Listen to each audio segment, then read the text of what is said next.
everybody. We're live. And thank you all, everybody there, for coming today. My name is Deanne, if you've not met me before, and my channel is Deanne Shield Maiden Tarot. I do personal, political, and paranormal readings, and I also make essential manifesting oils and have a little esoteric shop that I have started. So, and today I'm so happy. I've been missing you, Mel. I'm so glad to see you. I got Mel Dorr, the Aloha Shirt Psychic. And his information is in the description box, you guys, for him, if you want to subscribe to him, and you should. And then I'm sure you already are, most of you. And then I have Natasha Rosewood. She's from Canada. Well, you live in Canada, but you're from England. And Correct. she has written, I think, what was it, 4 books? Five. 5 books. I thought it was 5, but I just looked at your thing there. But she's written about 5 books on paranormal and things like that. So today we're going to talk a little bit of paranormal talk. So before I start, I was going to say, so Mel, you just came off of one show with Arthur, and then right here, you said even had a chance to get home yet. So you've been busy. What have you been all up to? Well, we're getting ready to go to Nebraska Thursday for Gary's 50th high school reunion. So I've been working like crazy, because if I take off, I got to get caught up. And then I'm trying to get ready to go to Africa June the 20th, and then Rhine River Tour September. And of course, we've got our Chicago event here at the end of September. And we've only got room for 19 more people. So everybody, please. Really? Yep. Let us come. Can I ask you about the Chicago event, Mel? Yes. What is it exactly? Well, we're calling it an urban retreat. It's going to be at my friend Lynn McKinney owns a lot of venues in Chicago, and there's the Icon Pub in Chicago. It's called Pippin's, and in the lower level, it's incredible. So we're going to on a Thursday evening. Deanne's going to be there. Linda Grindle. A lot of people from the YouTube community are going to be presenting. All day Friday, all day Saturday. And we'll do mediumship circles, intuitive development, oils, meditations, all kinds of good stuff, Reiki, healings. It's going to be really neat. So I'm excited about it. It's called Sacred Chicago Connections. So I might be talking to you about that later. So okay. All right. Okay. Yeah, I can't wait. I think we're going to have so much fun. So I cannot wait for that. So, and to meet you and Linda too. It'll be my first time getting to meet you. So in person. So, and then Natasha, I owe you a big hug. Natasha, What have you been up to? Well, since I've seen you last. Yeah, it's been interesting because you know that the astrological aspects have been very, very challenging this year. And I think being as somebody who's sensitive to the energy, I just needed to kind of ground a bit more. And I remember this from my vision that I had in 1986, that the more the energy increases, the more we need to kind of plant our feet in the soil and hug trees and just really be still. So I took a kind of a step back and really, really enjoyed that. But what's come out of that, interesting enough, and Mel, you might be able to relate to this, is I'm getting a lot more demand for spirit mediumship readings, like people are connecting to spirit a lot more. And I just did a very interesting weekend, not far from where I live, excuse me, with an Indigenous group of women. And they're so powerful. And I love the Indigenous people. They're just lovely. They've got a great sense of humor. They're intuitive. They're connected to spirit already, a lot of them. And it was just very honoring to be invited, And a case came up while I was on that weekend, Mel, which I'd like to talk to you a bit later in the show. Maybe you can help us with that. But it was very powerful. And I love how I feel like spirit is really wanting to come through, like the veil is lifting or the veil is thinning, whichever way you want to call it. And I tell everybody, you don't need me to talk to your dead people. You can just, have a conversation with them, invite them to sit in the chair and just have them show up and just keep talking, because they love to be acknowledged. They love to be seen if you can see them. But even if you can't see them, just to say, hey, maybe you're here, maybe you're not, but guess what's going on. So I'm very excited. I've also got a screenplay that is in the development process, and it's a true story, and it's about letting go, never giving up hope on love, no matter what age you are, and forgiveness, making room for love. So I'm really excited about that. As you know, screenplays can take years or months or however long it takes, but that's new. And I'm just in the process of promoting all my books and seeing what happens there, because eventually I also want to turn those into TV series so that it'll make it more accessible Wow. to people who don't read, right? So we'll see how that goes. You do audiobooks too for those people Yep. who don't see Thank you that for can that, listen to Jan. them? Yes, because I was shopping around last year for somebody that could help me locally, and I found two great people. One is an ex rock star. He's got this very cool studio. Went down there. It's like, oh yeah, he looks like the rock star with the long hair and the glasses and everything. And he's on kind of he's available to help me. And then when we went to Mexico in February, we met a lovely couple. He's also a musician. He's got a fantastic sound studio. So he's going to get me going, and then we'll take it to the pro to really work out the bleeps. So yes, I'm going to record all the books onto Audibles, hopefully by the end Oh, of the that year. is so cool. That is so cool. And so we're going to talk today, everybody. Oh, I do want to say hi to you guys, and y'all know I am terrible typer, so so I will knock everything over. So if I don't say hi to you, know I see you there, and I appreciate you. Hi, Patricia Francino and Andrea K. Muldoon, Amanda Carroll. Let's see, Dwight. I can't pronounce that name. Irabic Chad. I'm so sorry. I'm totally mutilating it to death. Lisa Foster, Bobby Brown, Amanda, Kathy Reagans. Wow, we got a lot of people. Bora. Hey, Bora. Thank you, everybody here for being here. If you have a question too, we're going to be talking, but if you have a question for Mel or for Natasha, put it in capital letters so I see it, okay? And I'll try to get to questions if we can. Let's see. Okay. Oh, somebody Kevin, said, Kevin Chandler's in the house. is And he? as we're Oh, hi, talking, Kevin. yes, as we're talking, I am typing hellos. People are wanting to know about our thing here in Chicago. So I was telling somebody wanted to know who to make the checkout to and where and all that stuff. So I'm Okay. Well, hi, multitasking here. Kevin. Well, oh, get this up here. So, what I wanted to ask is, we were going to talk about spirits and things, and both of you guys have both done ghost hunting and are into like the spiritual world and paranormal, which I love. I've always been into that since I was little. That was, kind of hidden, but now it's kind of nice to have people to talk about it with. But first of all, Mel, what a little bit did you do? What kind of things have you done in the spiritual world and ghost hunting or spirit hunting, as you would say?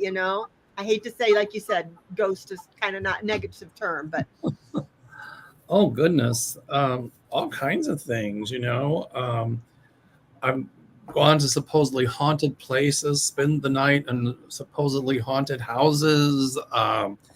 Done a lot of clearings, a lot of paranormal investigations. You name it, it kind of runs the whole gamut of things. have you? What is there any place that you've stayed at that really frightened you, or like you felt like I gotta leave, or anything like that, or do you always felt kind of like? Well, my grandmother used to always say the dead ones won't hurt you, it's the live ones you got to worry about.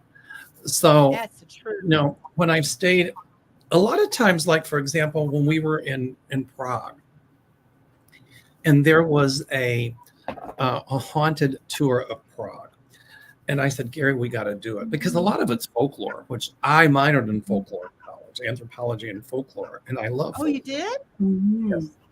And I majored in psychology and sociology with a minor in anthropology and folklore.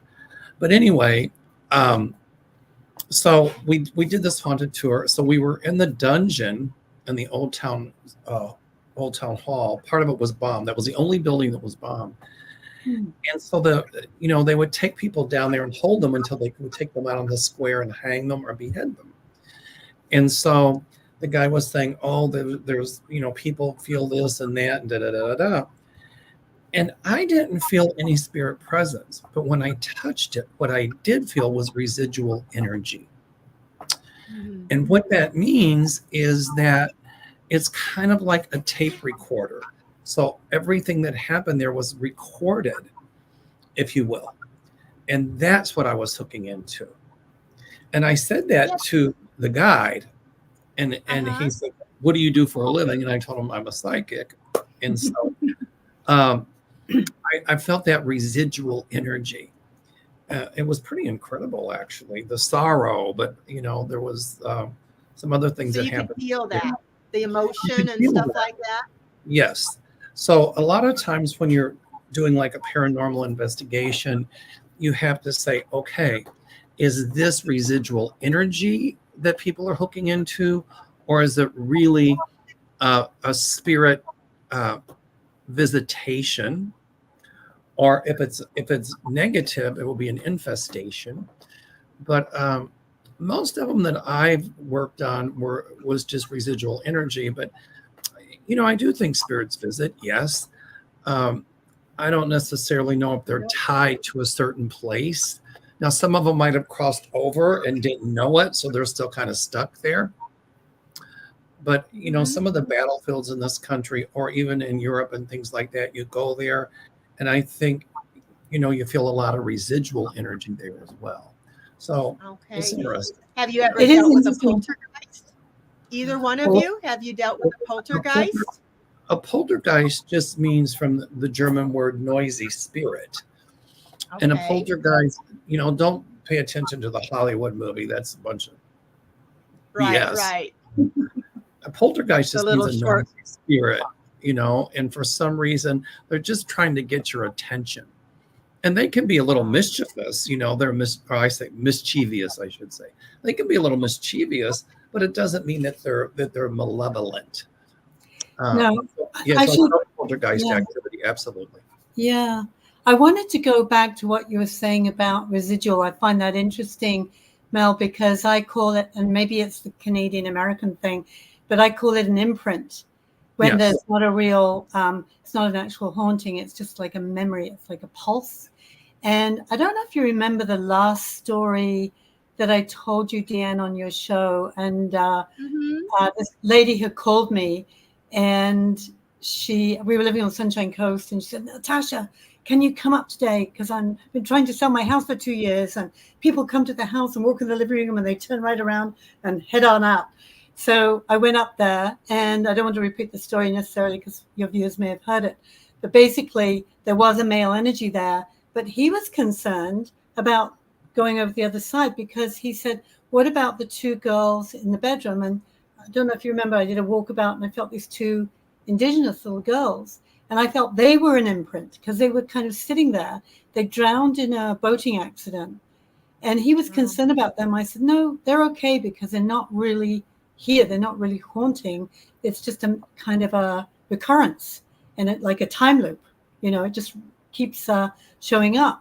So it's very, very interesting. So, Mel, when you deal with residuals, you don't kind of disturb them. You just let them be. You don't do anything with Let them. it be, you know. Exactly. Exactly. That's what I do. Yeah. A good example of imprint or residual energy is if you see the movie The Shining Yeah.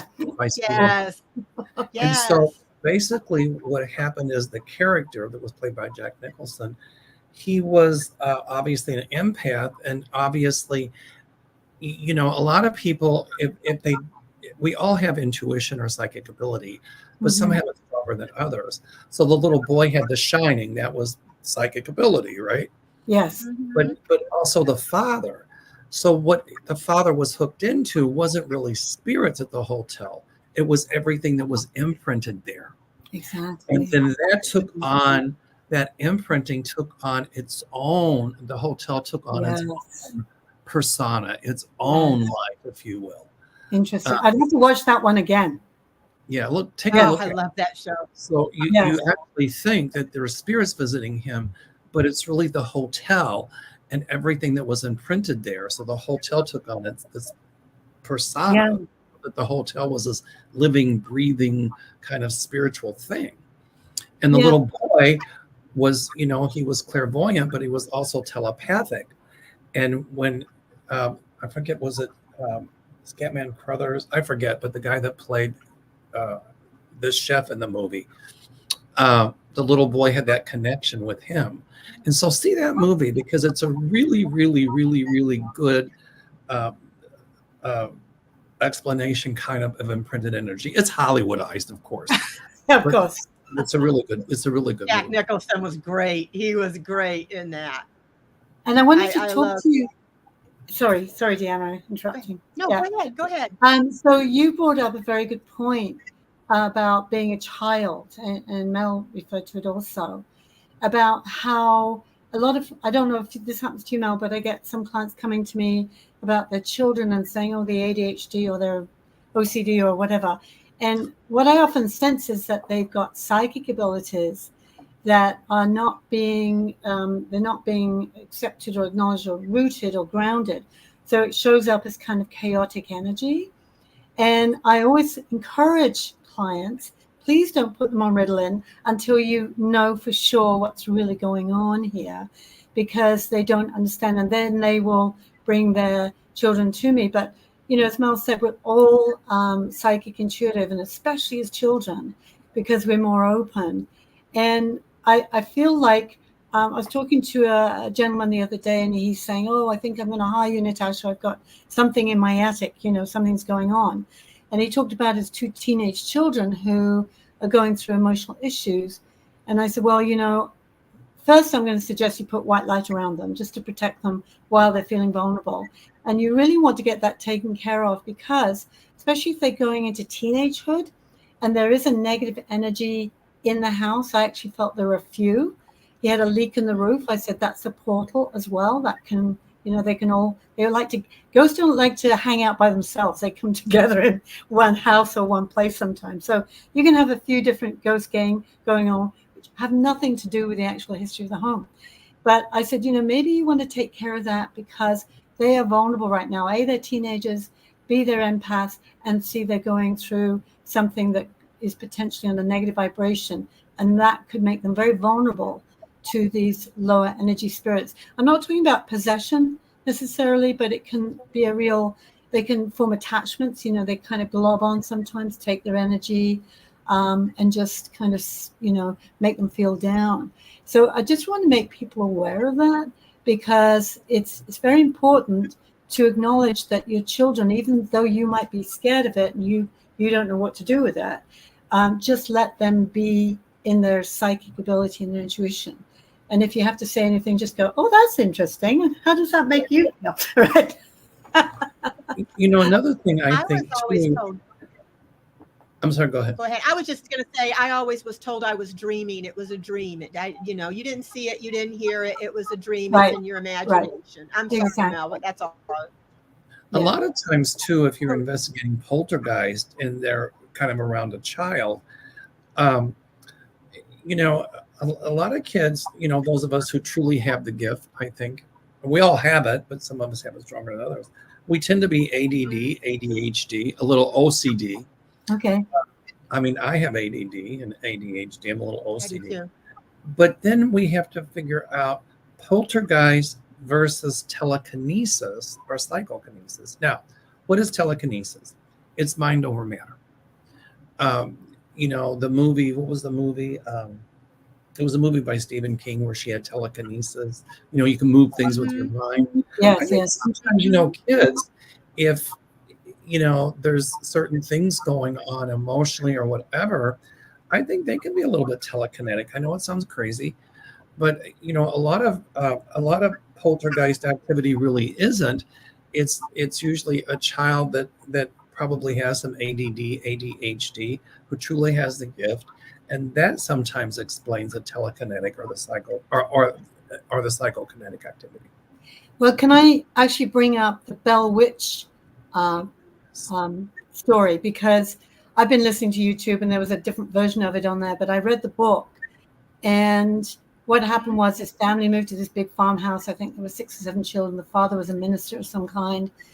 And it started attacking one of the girls. It started pulling her by the hair, pulling the sheets off the bed, and then the rest of the family got targeted, especially the father.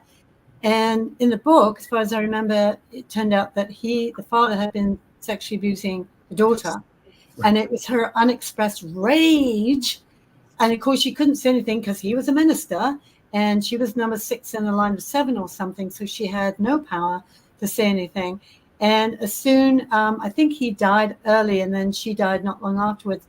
But that's a kind of an example of what you're saying, Mel, right? Where the energy gets projected outwards, and it's got nothing to do with another ghost. It's you got to look at the people in the family first and see what's going on in the family here, because that's where I'd look first, and then I'd look for an outside haunting. Me too. You know, I saw that movie actually, and they did a really good job because you didn't know if it in fact was a ghost or if it was just what was going on with her. And they really did. That was an excellent movie. I didn't know they made a movie of it, so thank you for that. I'll watch I think that. they did. Yeah. I mean, I saw a movie something like that. Okay. It was really good, actually. Yes. And you know, that just shows how powerful our minds are.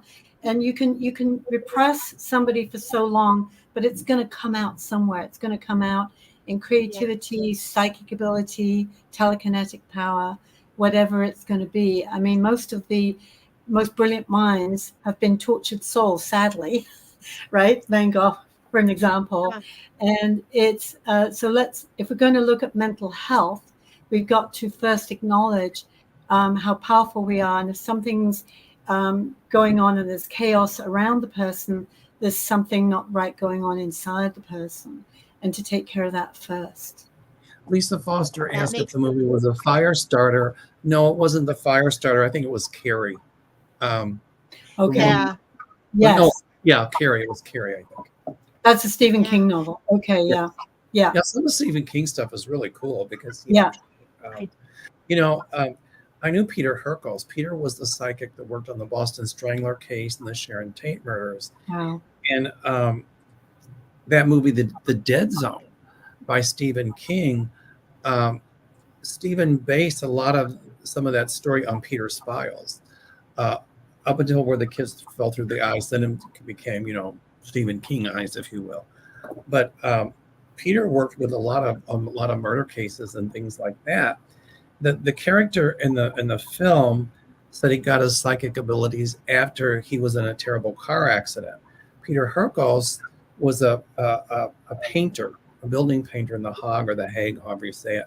And the scaffolding fell and he hit his head. Oh my gosh. In a coma. And when he woke up, he supposedly had the psychic ability. And I told him, Peter, you always had it. It just took a hit on the head to wake it up.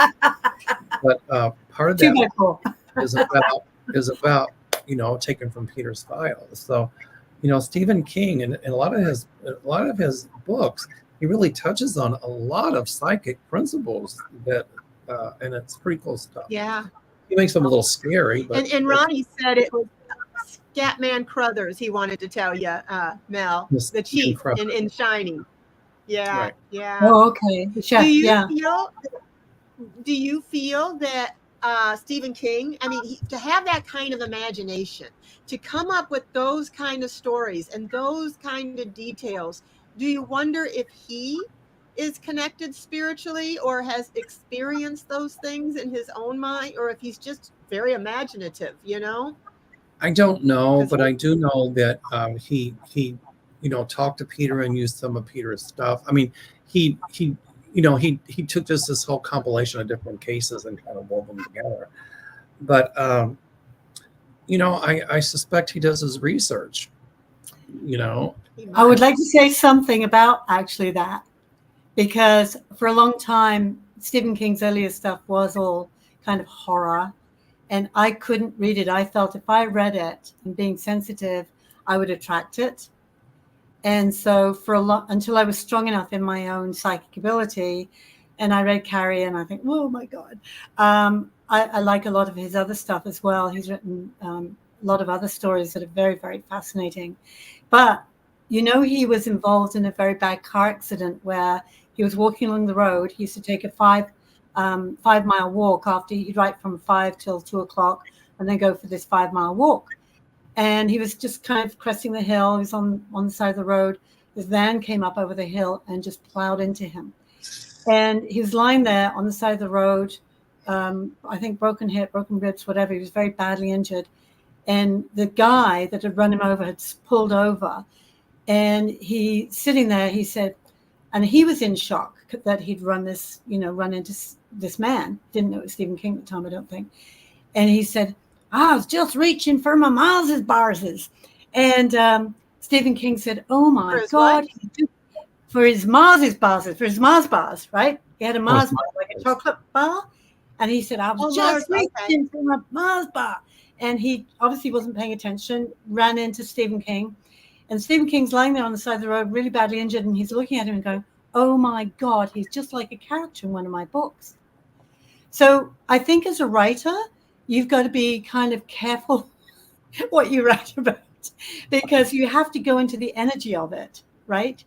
And you have to feel it and know it. So I'm going to say, Deanna, as a writer, that he has to have done his, like Mel said, he's done his research. And yeah. And I just thought, not that I wished for him to have an accident at all. I'm not saying that at all. But I just thought that was so interesting that by law of attraction, he maybe, by continuing to write about those kind of dark characters, he had attracted one right into his reality, right? You know, I was an old spiritualist from way back when, and we used to say thoughts are things. And so you have to be careful, because I agree, you could, thoughts can manifest. So that's why you have to be mindful, or the energy of that can manifest. Yes. So that's what you have to be mindful sometimes. It's a frequency. Yeah. It's a frequency. That's the whole concept around the oils I make, is manifesting things, positive thoughts. But you can manifest negative as well if you really believe and you keep your mind thinking. I had a family member kept saying, oh, I'm just going to die alone. I'm going to die alone. I'm like, quit saying that. You're going to make it happen by continuing to say that over and over and over again. Say the opposite. When something negative happens, think the opposite thought, and say that instead. So I agree, Mel. I wonder if our thoughts, I feel like our thoughts, if we're in a negative, if somebody's an alcoholic, if somebody is in a depression, deep depression, if that can attract spirits, negative spirits towards them, Well, it can, but I think a lot of it, I've got my master's in psychology, so I like to bridge everything, I swear. Well, I like to bridge the spiritual with the scientific, and there is something called, self-fulfilling prophecy in psychology. Mm-hmm. So, if you keep telling yourself, "Oh, I feel horrible," "Oh, I feel bad," blah blah blah blah blah, you're going to feel bad. But if you tell yourself, "Oh, I feel good," no matter how sick you are, you'll feel better. So there's self-fulfilling prophecy, I think, that goes along with some of this as well. So part of doing paranormal investigation is sifting through all of that stuff and ruling out. What I you see that when I watch. And then what's left over is the unexplained, and kind of figuring out what's that about. Mm-hmm. So would you mind, Deanne, if I leapt in here? I mentioned to you earlier, I wanted to ask Mel. I was just going to ask you about the murder thing. I was just about to ask you that. You read my mind. We're so in tune. Yep. Well, Mel kept bringing up the murder word. So, Mel, I was involved, like I say, in this Indigenous group recently. And very sadly, I met a mother who's, his aunt, the victim's aunt, came to see me in January. And I was at a psychic fair, and it wasn't the appropriate environment to kind of tune in. I did a little bit, but I said, I'll come and see you privately. So recently I went to visit with the mother, and this young man, he was 24 years old, died February of 23, and he was murdered. But the people who were responsible for his death took his body and took it out somewhere into the community. And I met with her recently, and I'd already got a vision of it, and I gave her, and I actually drew it what I knew, and unfortunately, the scene I saw was like I got to this town. It's like, wow, it could be anywhere in this town, right? And I don't know that particular area, but I had a few little clues. She had seen two other mediums, and Sean Leonard. I don't know if you've heard of him. He's up in here in Canada. He's Indigenous. He calls himself Spirit Talker, and that's all he does is spirit mediumship work. And they went to see him, and he said, look for the boards. And then there was somebody else that kind of validated what I'd seen. And the mother herself is very intuitive, I feel. And despite her, grief, she was able to kind of pick up on where he might be. So I don't know if what you would need from me to kind of give you enough information to be able to plug in and see if you can, if you're okay with that. That's fine. That's fine. Okay. Do you want to do it now, or you want to? Yes, if it's okay with you. Okay, so are they looking for his body, or they're just looking for his body? They're looking for his body, and it's been gone since February of 23. But they don't know who the perpetrators were, correct? Well, we think we do. Like, one of them might already be incarcerated. The other one we're not too sure of. There's two. I see two perpetrators. Yes, there were. Absolutely. One about 6 foot tall. Yes. Darker complexion. Yeah. Darker hair, kind of scruffle. The other one shorter. Right. I hear him speaking with an accent of some sort. Okay. The shorter one. Yes. Yep. Okay. Very full face. More of a squared off full face. The nasal structure will be less pronounced than mine, more flared out on the end. This is called the philtrum. It's a little bit more elongated. A full head of hair. And I don't know if they know the way he died. Yes. So they know that for a fact. Yes. There was a witness. I'll tell you, he was shot. That's what I felt. But was it in the head, or? Yes. Right here. Because a mother heard it and felt it at the same time, and he was 2 blocks away. Correct. So what I'm looking for right now is motive.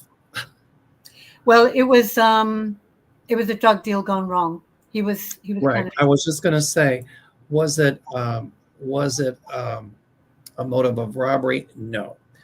When I hooked into it, I get this odd taste in my mouth. And whenever I get that with my clairgustance, it means there's drugs involved. But I've got a funny feeling that he must have owed them some money from the past or something. This just wasn't the first run-in with these people, I don't think. No, apparently he was clean at the time, but he was gone into this house to get drugs on behalf of somebody else, a female who was just friends with. So I don't know if he'd had prior communication, but that's very possible. That's very possible. There was prior communication with one of them. Is there water nearby that place, or wooded area or something? It's very wooded. Shall I tell you what I see? Will that help you? Water. I'm seeing brown and green swirls. So I don't know if they put the body in water or weighted it down, but it's very near water. Okay. Almost like a bog. How do you say it? A bog or a fen, marsh. Yeah, exactly. Swamp. And I see a shallow grave. The way I see it being found is it could just be somebody walking through there and they see a bone or something sticking up. They see it, and then there's nothing left except for bones. And then they find, it might be a femur, piece of a leg bone or something. And then they call the authorities, and when they start digging, so it wasn't a really deep grave. It was very shallow. Can I tell you what I saw? Yes, go ahead. I don't know. I don't want to confuse you, but what I saw immediately was there's a lot of forest around there. I saw not dense forest, so trees up here. There's a grass ledge, and there's a logging road that goes up this side, and there's trees over here. And then kind of below this ledge of the grass, I saw kind of a shale slope. And I feel like the two of them took him up that logging road and positioned him actually at the top. But for some reason, he fell down, and he's under a rock. He's under this, see this big boulder, which the mother also got. And we see him kind of wedged under the boulder. So he might be deeply wedged under the boulder if the snow had, eroded the ground underneath that. And like you say, I don't want to say bones, but anyway, remains sticking out, that somebody who's going for a stroll might see, for example. Right. I saw like a ravine. Okay. Okay. The funny part was I didn't see them digging a grave. No, I saw them just like he was wrapped in something, or I don't know if he was wrapped, but they kind of did, and I just see him rolling down that ravine. And that's why I said it's not a deep grave, but it's very marshy or muddy there. There's got to be water close by. And right off that main highway, I see a big billboard, and I have to try to see what that says. A big what? Sorry? Billboard. Okay. That's very interesting to me. Go ahead. I see this huge billboard. They were like, what do we do with the body? You're right. One is incarcerated.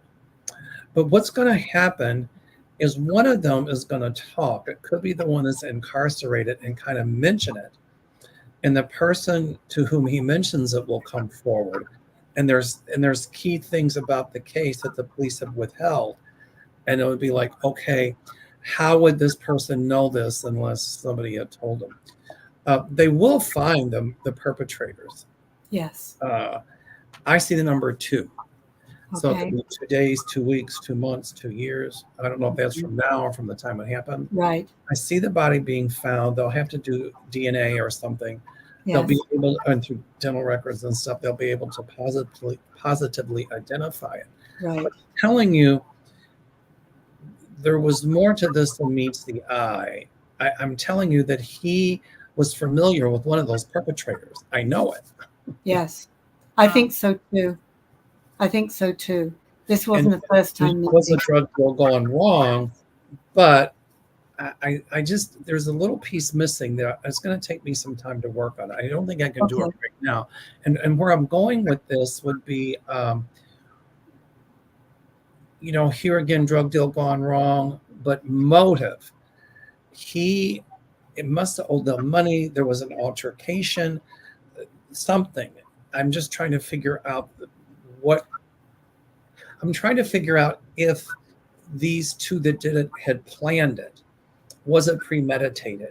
And I'm feeling, I don't think it just was happenstance. I think it was premeditated. Yes. Okay. I'll tell you what I got was that there was trickery involved. I'm not too sure that was premeditated, but when he went in the house and he sensed the trickery, then he, argued and maybe might have threatened them, and said, I'm going to tell the police, or I don't know what else. But my sense was that they weren't intending to kill him. That was my sense. So, but this went all south. It all went south very, very quickly. And you might be right. Maybe they were intending. Maybe they were. But it was a feeling of he got into a fight with him. He sensed something was not right. Got into a fight with them, and maybe you're right. It could have been about previous debts owed. Anyway, but he gave them money, and he might have owed them some money from the past as well. Yeah. But he didn't get the drugs,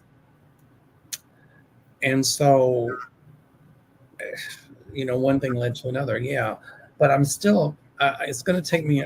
I'd like to on this one. I want to figure out motive. Okay. Thank you. So I'll just leave that with you, Mel. That is amazing, you guys. Yeah. Up on that fast, Mel. I hope that was helpful. I can't believe how you picked up on that stuff like that. Natasha, I hope that was a little bit helpful. Absolutely. Well, I'm interested in the billboard, Mel, and if I can just finish with this, Dan. On the Sunday morning before I went to see the mom, the spirit of this man came to me and kind of grabbed me by the left hand and said, come on, I want to show you. And actually his mother wanted to go for a drive. And I went, wow, we could spend hours driving and never find this one spot. So I wanted to get more details. And what he showed me was an old dumpster, and then it's like an unused gas station or a 7-Eleven, because I saw red and yellow and black. Yeah. And I thought, and that when I met with the mother, she said, well, I think it's up here in this area. After maybe a year later, there was a kind of forest fire and a washout, and so people couldn't drive up there, so they would have taken him somewhere there where people didn't go normally. Right. And so there was something deserted about it, and the mother's gone down to the river, and she's heard the spirit of her son say, you've gone too far, you've got to go back. And so there is a river nearby, but I feel this, where I'm seeing it's on the other side, there's a river, a highway, and then this place. It's not in the water, it's near the water. Okay, Near good. All right. Okay. So for those of you guys wondering how we do this, the thing I've learned is never play detective, because if you try to play detective, you'll screw it up. You have to depend exactly on that first thing that comes through, no matter how crazy it sounds, like billboard. And it's funny, I didn't mention it. I did see this old dilapidated gas station. Oh, okay. I did see that. So what I'm thinking is the route the perpetrators took to get rid of the body. Right. So people ask all the time, like, when we do cases like this, how do we solve cases? And the answer is we don't. Mm-hmm. The answer is if we can give some valuable clues Mm-hmm. that helps law enforcement or whomever solve the case, then we've done our job. Mm-hmm. Mm-hmm. So what's And awesome now is now. I'm sorry. Sorry, Dan. Go ahead. Oh, I well, just was asking Mel. I said, you've done that before. You have solved crimes before. Not solved crimes, but help the police. Give them clues. Is what I was trying to say. We don't solve them. It's just that you give, what comes through, and those are clues that help them. It's a team effort. It really is a team. Absolutely. Well, my son-in-law is RCMP, and actually this poor woman had put 200,000 clicks on her truck going out looking. And finally somebody came to her and said, well, I've got a drone. And I said, fantastic, because we've got kind of an idea of what the area looks like. And between the mother and the two other psychics, myself and now you, Mel, we've got these all clues. And how I describe it, and I'm always kind of wanting to go to the police and say, come on, let's get a team of psychics, and we'll just kind of each have our own reading and overlay it, and we'll get the core. We all got the core same area. All three of us got the core same area with the trees, the river, that kind of thing. But then we've all got these other little clues, like you got the billboard, Mel, and I got the old gas station and the dumpster or the boulder or whatever it was. And and maybe it means something and maybe it doesn't. I see like okay. Here's like okay. Really steep. Okay. There's trees here, but I'm seeing the trees like a skeletal. In other words, like you'd see in the winter. I don't see them like. Yeah. Well, she did ask me because it's a burn area, we live in, forest fire country. And that's why I'm seeing them skeletal. And one of those trees has a weird fork in it. It's a weird looking tree. Okay. And there must be a fork in the road near there, close by, where the road forks off. Okay. I'm driving and I'm going to a right, but I see it more like this. Okay. And then the body would kind of be, you see a large boulder. Yeah. You see it kind of lodged in here somewhere. That's right. Exactly. Right under the boulder. But there's water over here. Yeah, I don't know. I can't remember where the river is in relation to. She did show me a map, and I kind of drew what I saw as well. And so I think between all of us, we might be able to find it, and hopefully the drone, because it's a bit precarious walking on that shale, on that, that area. Where in Canada is it? It's in BC, in Merritt. Okay, I would fly to BC and help out. Would you? Yeah, okay. Wow. Let me know. Okay.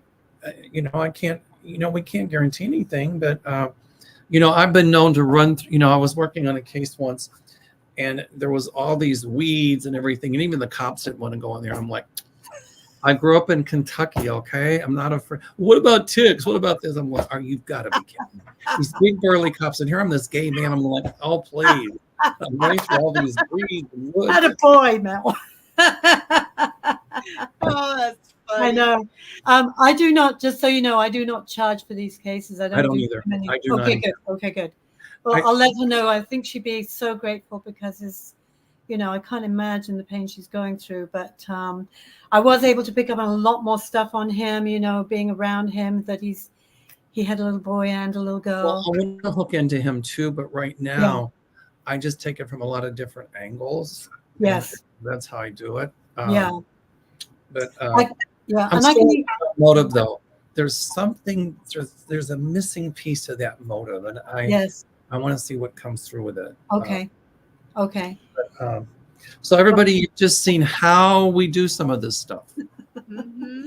Thank you, Mal. Thank you. God bless you. Very cool. Very cool. Yes. Kat says it's very cool to help people in such desperate times like that, because, if I was a mom too and something happened to my child or anything, I'd want any clue from anybody that I could get that might help. But I wonder, do you guys ever encounter, like, if you go to the police and you say, I'm a psychic and I think these clues can help you, do they listen to you? Do they take you seriously? Not to me. You do, Mel. Mel's got his contact. You never, ever, ever go to a police department and say whatever, because there have been people that have been arrested. The other part of it is when a crime, like, there was a heinous crime here years ago. It was the Brown's Chicken murders, and there were like 7 people brutally murdered who worked in a Brown's Chicken. And, all of these psychics were calling, and the police department's inundated with phone calls. We were called in because we had done work with some people from the news, and they asked us about the case, and that's how we got called in from a certain news reporter, and he would go to the Palatine police and tell them what we were seeing. But I get, we get a lot of calls at the office here. Oh, there's this case, Mel. What do you think? Blah blah blah. And I politely told Joan or Aline or Debbie that's working to tell them, I do not take a case unless there's somebody like Natasha or a family member that asks me to take it. Yeah, I'm the same. I do it at no charge. Right. I do it that I won't go to the press. No. Until it's over and solved. Mm-hmm. And that if the police call us in, then I won't have anything to do with the family. I'll work with the police, because a lot of times some of these cases, a family member is a person of interest. In other words, a suspect. Mm-hmm. So there's certain criteria that I have, but I have people call here and say, oh, I got a hit on this case, and I'm sure I can tell the police. I'm going like, you got to be really careful with that, because God forbid you do that on a fact, you could get arrested. But the other part of it is they get inundated with so many phone calls from people who are psychic or claim to be psychic, and they have to try to sift through all of that. So. Absolutely. It's a lot. I think they should have, my thought was, like they have a forensic team, they could have a psychic team. And there's just one psychic who heads that up. And they call that person, and she does the overlay. She's able to, and maybe there's a software for that. I don't know that. Well, there's app people out there. You can come up with a new software to sift through the common denominators of all those readings. Right? Well, I think, like I used to work with Linda Petrine, and she was phenomenal on murder cases. She and I would sit and draw and work for hours on cases. And I would go into trance mediumship. Didn't remember, coming out of the trance, and we'd take it from different angles, and we meet somewhere in the middle.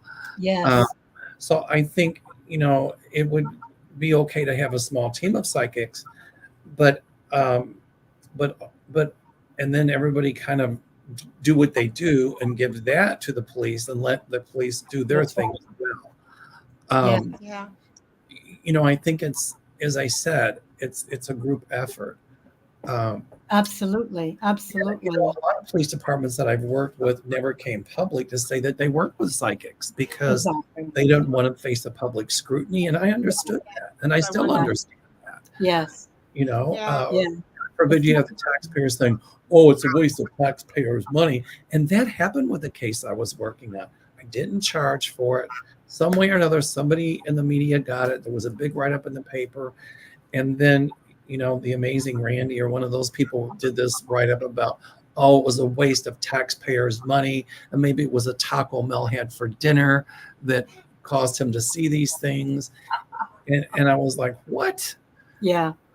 And I responded like, one, I never was paid. Two, it wasn't a waste of taxpayers' money. So a lot of times police departments, they're very careful about it. I understand. They don't want some attorney in court saying, well, you arrested this person based on what a psychic said, as opposed to what the key elements of the case were. And that happened to Linda Petrine. There was a case called the DeWallaby case. And I told her, you're going to have to go to court on this one. And she said, no way. She asked me to help her, but I stayed behind the scenes on it. Right. She was the first psychic in the state of Illinois to be called into court for the defense. And she was on Oprah because of it. Wow. It was a big case years ago. It's called the DeWallaby case. And what happened was they had contacted Linda because the little girl, it was a stepdaughter, went missing. And Linda said, she is deceased. You'll find her body near a dumpster.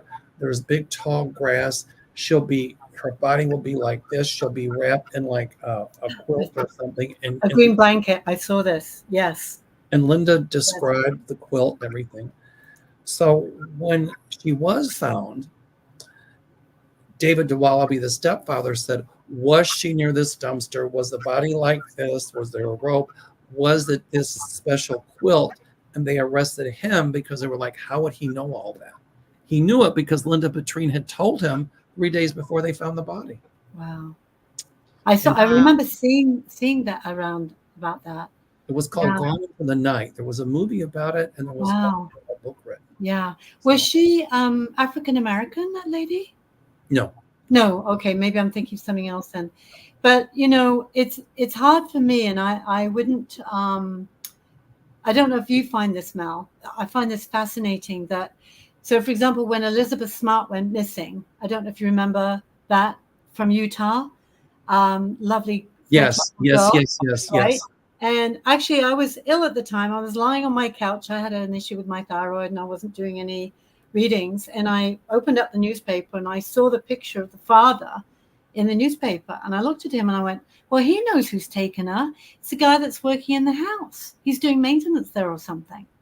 And then I saw a white van with a shorter man with bald on top, brown hair around here, kind of very round face. And I felt like he had plumbing equipment in the back of the van. And I wasn't too sure if he'd taken her, but I felt there was somebody else as well with blonde hair.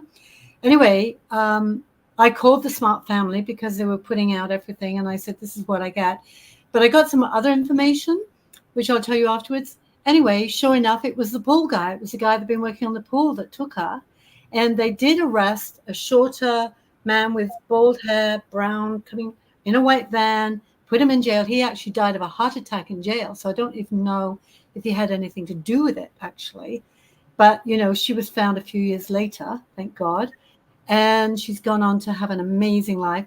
But the thing is, I get extra bits of information, which felt really as real to me.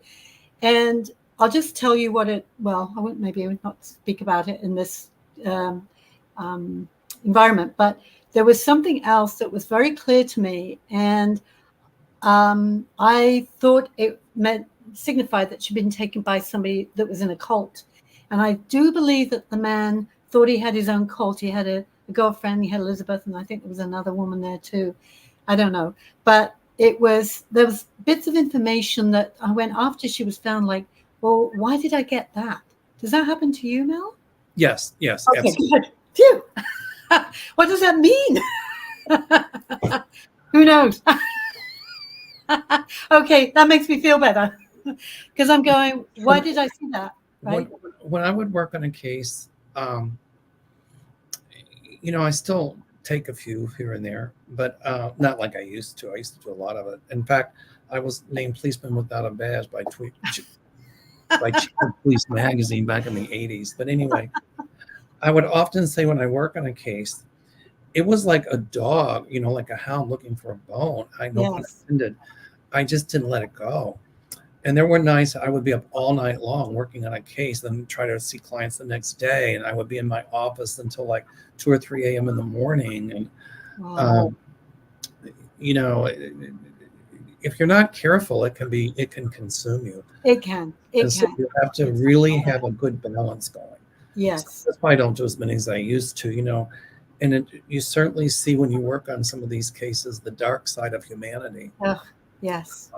And I guess the thing that made me do it, or that not made me do it, but the idea was, if it's a murderer and you can get a murderer off the street so they can't hurt somebody else, or just bringing some kind of, not closure, I don't want to call it closure, but resolution to one part of the grieving process, right, or some kind of solace to the family if there is yes, a thing. exactly. Exactly. I've worked on cases that have yet to be solved. A lot of them, they know who did it. It's just getting the evidence. Yeah, exactly. I see what you mean, Mel, too, as far as like if you go to the police and you tell them, I know this, they could think, if you were right, how do you know that? Yeah. You could become a suspect, perhaps. It might be, or I've seen it where they're like, hey, there's another crackpot on the phone talking about this case. Did they take their Prozac today? I mean, that's just the reality of it. There was a case, and again, I don't go looking for this. This was way back in '94. I wasn't even a professional psychic at that time. But there was a news, we were watching the news. I was with my fiance who passed since. And it was just a story about this man who abducted this 21-year-old girl from a suntanning salon. She was beautiful, long blonde hair. And this guy had taken her bank card, gone to a bank machine, and it got this fuzzy image. And so I saw the fuzzy image, and it was like on the TV screen for, I don't know, 5 seconds or something. I got this massive download. And I said, his name is J.O. or O.J., there's a French connection. He's maybe I think he's from Montreal. His brother's a mechanic. He's going to go out.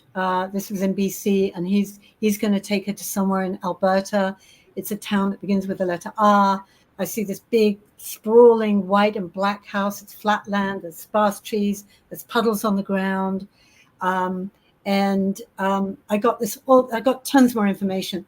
So I typed it up. So because it was before computers, or before I had a computer anyway, and I faxed it. Do you remember those things? Faxed it to the police, and then I called them. And I said, "Did you get my fax?" He went, "Yeah."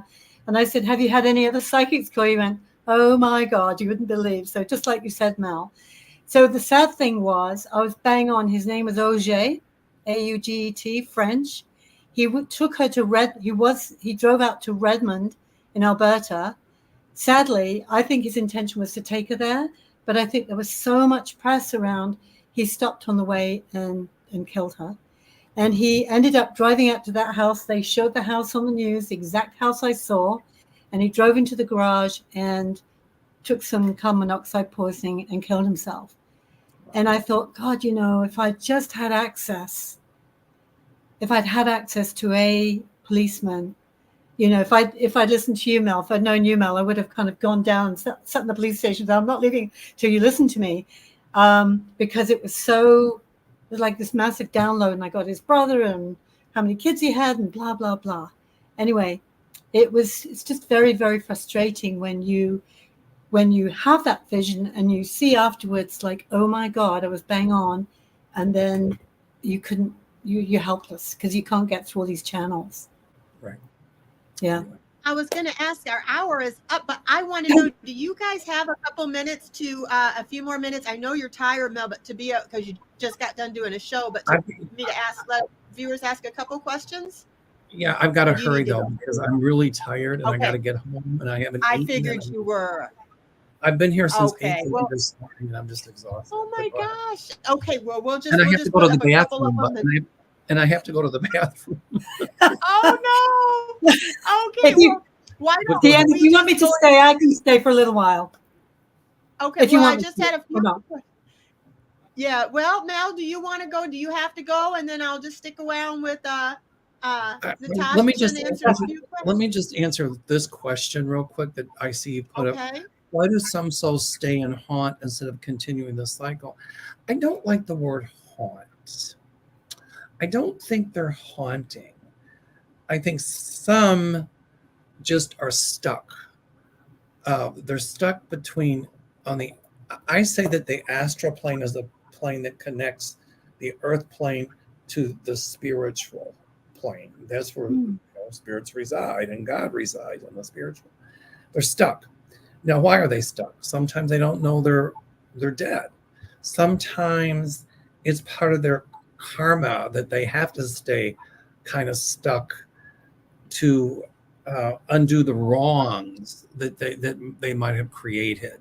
Sometimes they're not ready to cross to the light. They're fearful of it for some reason. There's many different reasons. So the word haunting means almost connotates to me that they're there to frighten people and and that's not why I don't think. Now there are some malevolent spirits that want to gain control and create fear. But I just think that I don't know if it's a choice. Sometimes it's a karmic responsibility they have to fulfill. Then they can go to the light. Interesting. That's how Okay. I see it.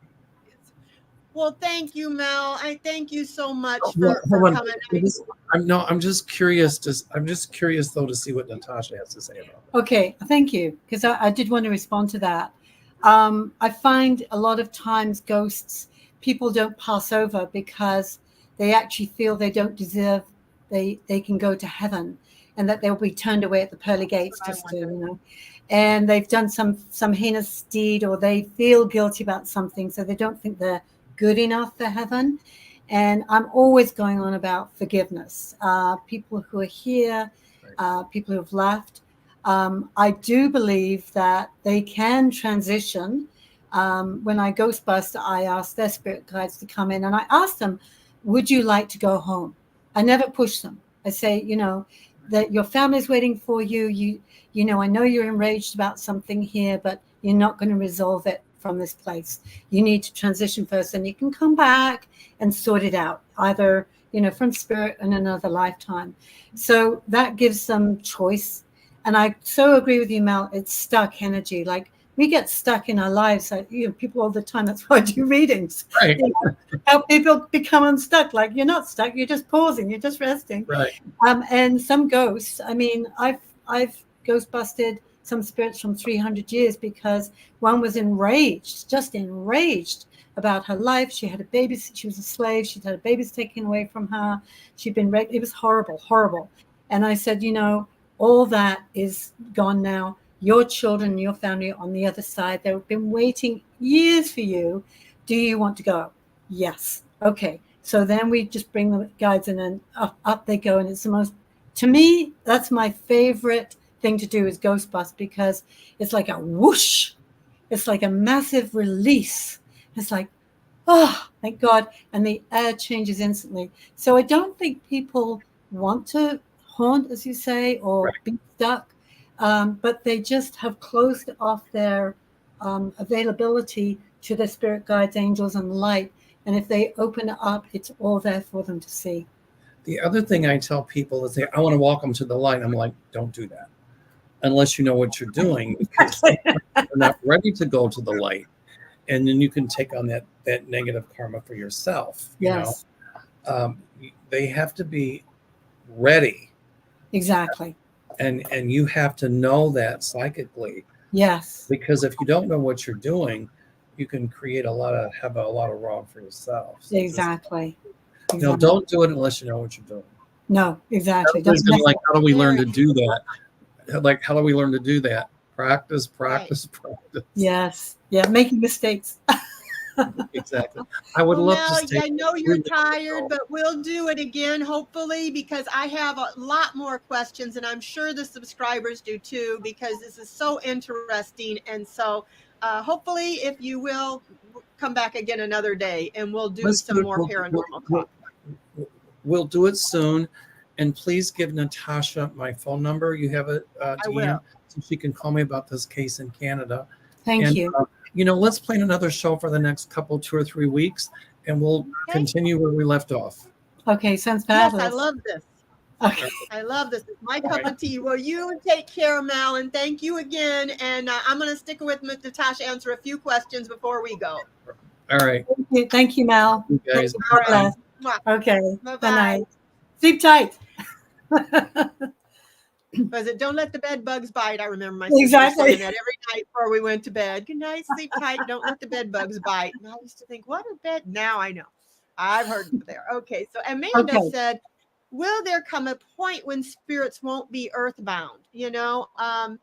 Just because what you were saying, that's a good question, because what you were saying and what Mel was saying is you have to make sure they're ready to go into the light. But yeah, is there going to be a time when they just don't have a choice? When this is it, you're going, or can they stay here for hundreds, thousands of years?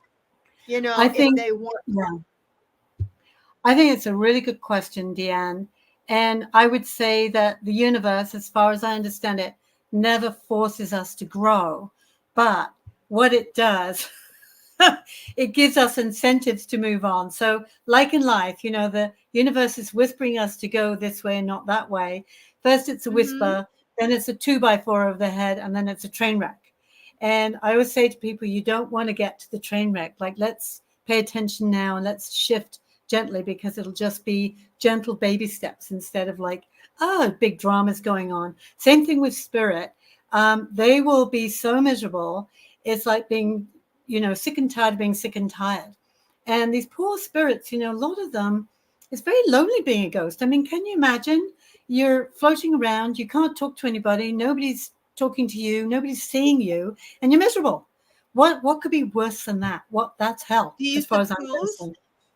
Do you Sorry? suppose that's why? Do you suppose that's why when they find a medium that they sometimes mediums see a lot of times ghosts more often, because they're like, ooh, she can see us. It's exciting to them. Because they're not seen and you notice me. So now I'm going to bring my friends because she can see me. She knows I'm here. Let's all go see Natasha, and do you ever have that where it's like, leave me alone? Like you've had too many, or had them come to you where you're like, you know what I mean? Where there's more than one at a time. Yeah, I've never been overwhelmed. I've been very blessed in that way, but I'm very strict with my practice. When I'm reading, and it's one at a time. I've had to tell them to just be quiet. I'm talking to this person. If I've got the client in front of me and they're like this, and I say, you're going to have to wait like everybody else, just get in line. So I kind of train my clients and I train my spirits to, just allow me to do the channeling in the best way I can, and everybody will get taken care of. But it's always, when I do readings, I notice how the spirits are going, yippee, yippee, I get to talk to my wife, or I get to talk to my mother, or, whoever it is. And it works both ways. So I'm always about teaching my clients, encouraging them to talk to their dead people themselves. They don't need me, but you know what it's like when you're too close to something, you can't see, the forest for the trees. So I understand, because I've done that too. I've gone to see somebody else about my dead fiance because it's too close for me. So when they do come through, it's very beautiful, and there are messages, and it's just really, really heartwarming. It's just, most of my clients come to me and say, oh, is my father all right? Is my husband okay? And I go, he's having a ball. He's worried about you down here. Right? I know. I miss my mom, and I know we had to just get rid of her chair, and it had her little head print on there. And it was like, I didn't want to get rid of it, but it was falling apart. And we finally had to, because we're looking for them to move. But it's like, I know it's like why I'm so attached to that chair. I cried when we let go of that chair, but it's like you said, I had to tell myself, she's having a ball up there. She could care less about that chair. It's you who care about the chair. You're hanging on to the chair, and the chair has nothing to do with your mother. If your mother was here, she'd say, it's falling apart, get rid of it. Exactly. But getting back to your question, spirits do go when they are ready, whether it's 500 years or, half an hour or something. And fortunately, most people have no problem transitioning, even if they don't believe in an afterlife. My father didn't. And I said, well, when you get over the other side, will you please tell me that you've arrived? Send me aside and say, oh, that's poppycock. I'm not doing any of that. And I got rainbows and horseshoes and I got all kinds of signs. I finally had to say, stop with the signs. I know you're good to go. Oh, but you yeah, did? You got signs? yeah, I did. Yeah, it's Oh, beautiful. that And is so cool. I encourage my clients to say, if you need to forgive somebody that's passed over, you didn't end it on a good note. Maybe you had a fight, maybe you divorced, maybe it was just an ugly ending, is to talk to them or write them a letter and then ask for a sign that you've got that they've got the message. So it might be a feather, a white feather, song on the radio, a dime. You can I get ask dimes. for the sign. Yeah, you can. What Yes, sign do you I tell want? people that. Yeah, I mean, Ask them just talk for to them what like, it is you want, and you'll get it. I asked for yeah, dimes. I get dimes whenever I need that's her, whenever awesome. I miss her. That's awesome. Kevin's loving vibrations. Kevin Chandler. He says ghost hunting is a lot of fun. Now, Mel had mentioned that he likes to be scientific. When you watch the ghost hunters, they are looking for every scientific reason, every logical reason. Oh, there's a bump. Is it the pipes? Is it the wind? Is it what do you think about those shows that you see the ghost hunters and stuff on TV? Do you feel like that is just a bunch of fake for TV stuff, or do you believe any of them are real? Some of them I used to get irritated because I love watching them, but because I get to go in the haunted house and I don't have to be in the haunted house, but I would Yeah. watch and I would think, dang it, they never find nothing. It's like they rarely find anything, and once in a while they do, and then when they do, it's like, oh, let's leave. They leave. It's like, no, don't leave. It's just getting exciting. But so, do Yeah. you believe in those shows, or do you think they're just for you know Well, TV let's just say, ratings? I would say this. So people say, oh, I've got a ghost. And I say, well, the ghost probably needs help. Have you asked it what you can do for it? My problem with those shows is that they're just looking for, like you say, the bumps and the knocks and the creaking doors. But what about the poor Hmm. ghosts? They need help. So I would think, Yes, why don't they take psychics along on that? Maybe they do. I don't know. I think I've seen a couple of shows where they've done some that. of them, some of them do, Ghostbusters. and but Why don't they take the Ghostbusters along to help the poor spirit? They can do their stuff in the beginning, and then, the spirit mediums can go in afterwards and take care of business. That's what I think. I It's a bit agree. I entertaining, agree. but yeah, I'll tell you, Deanne, if I may, I did a radio show in it was the old police house in Vancouver. It was Halloween, and they were going to Hmm. interview me in this place. And I said, you better take double the technical equipment because they'll mess with it, right? And this place was very spooky. And I went in, and sure enough, they had technical issues. So I did walkabout while they were trying to fix it. And I felt this man right behind me, like watching me, like, don't touch anything. And they had a kind of a murder weapons enclosed in glass cases with all the gory details. They had the coffins. We Hmm. were in the same room where the morgue was. And then they had I forget what you call it, the autopsy room just in front of us. And it was very, very spooky. And this man, I'm sure he was saying, get out, like this. So then they had a technical team who'd been in as well. So I like the duality of this. I like having the real deal and then the guys with all the equipment. And the guys with the equipment said they'd been downstairs in the blood room, and they literally recorded this man's voice saying, get out. I've So heard them they do got it that on with their the machine. EVP. I got it in my ear, right? Oh, And wow. so, it's, if it's done right, yes, maybe it has some value. I'm not sure about that. But, it's much better to be able to just tune in, have the conversation, say, how can I help you? Do you want to leave? Do you want to stay? Do you need a voice, kind of thing. That's my take on it. I agree. I think there should be both. The scientific, yes, make sure there's no logical explanation. Check all that stuff out first. However, a psychic could probably tell you a lot of that before, and then you find out there is no logical explanation. You have a psychic there. I think they should always have a psychic with them. I do Kevin said, too. I don't know why they all don't. Said I had a lamp thrown at me from a lower level entity in my early 20s. I lived in a place where the father murdered his whole family. Oh my gosh, Kevin. I think you told me this, but I didn't realize that the father murdered the whole family.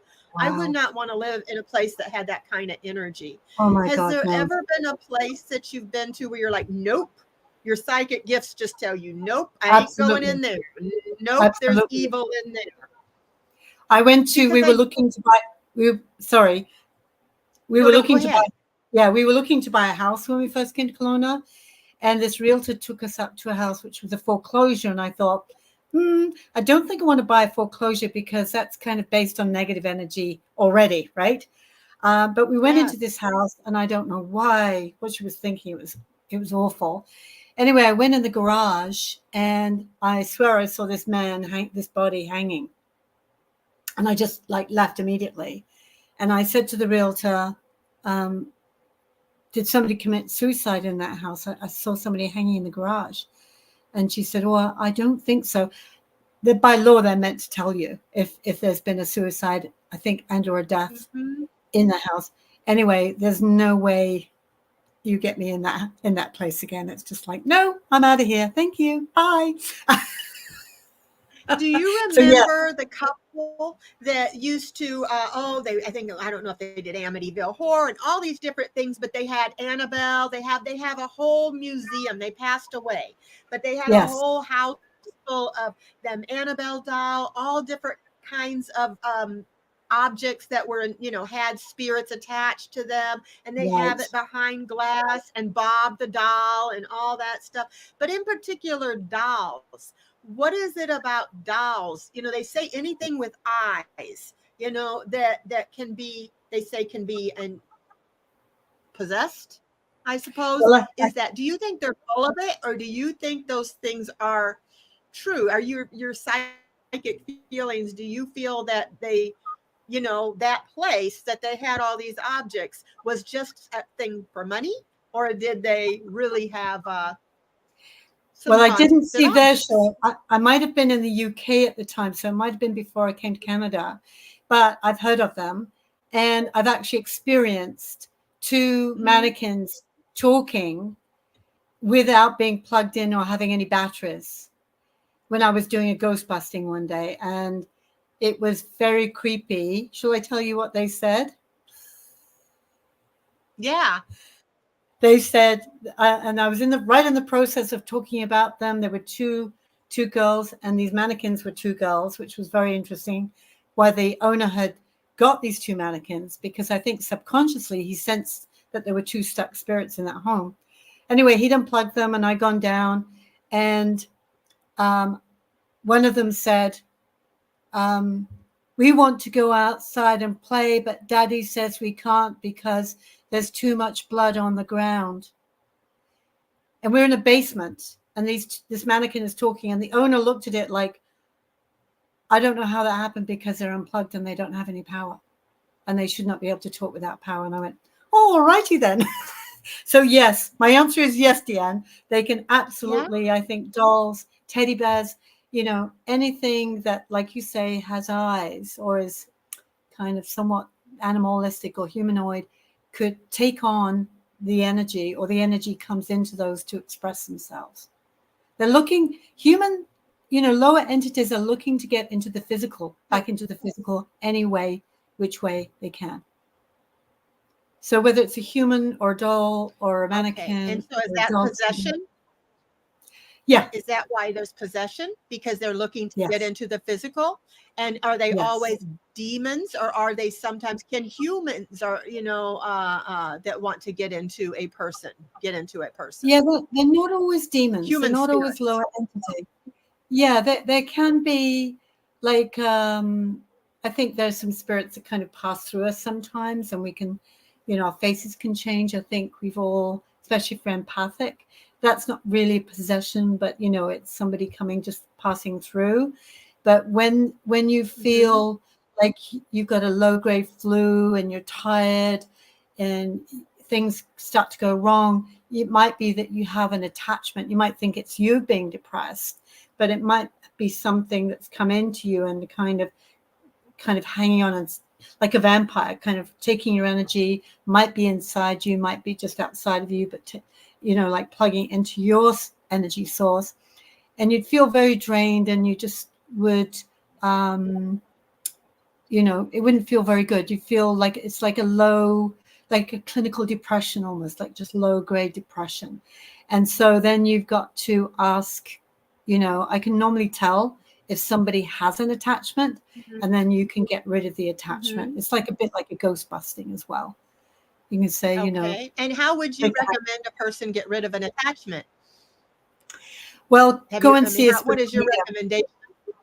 Go and see a spirit medium, because then you can talk to the spirit that's attached and find out, like you would a ghost busting, why are you doing this?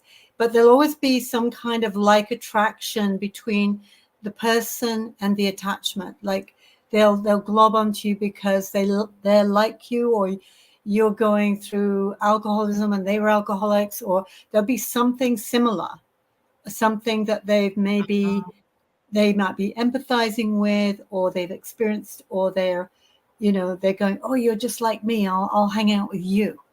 And it can be like that, right?